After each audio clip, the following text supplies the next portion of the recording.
explain me a little bit what you think of the Oasis project? Може ли да ми кажеш какво мислиш за проекта Oasis?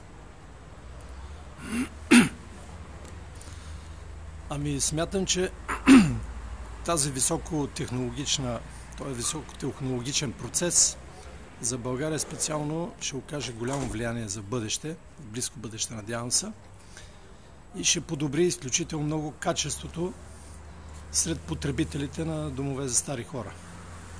Качеството на работа с тях.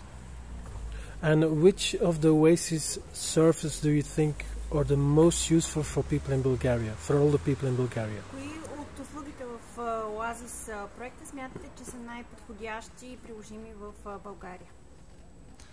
Ами, аз смятам лично, че и 4-те теста, които бяха приложени в България, еднакво могат да бъдат са подходящи. И 4-те теста. Can you also tell shortly where are you from, what your position is? Може ли да се представите накратко, кой сте, откъде идвате и на каква позиция? Казвам се Тодор Танков, директор съм на Дома за стари хора в село Главиница, община Пазарджик, България. Благодаря.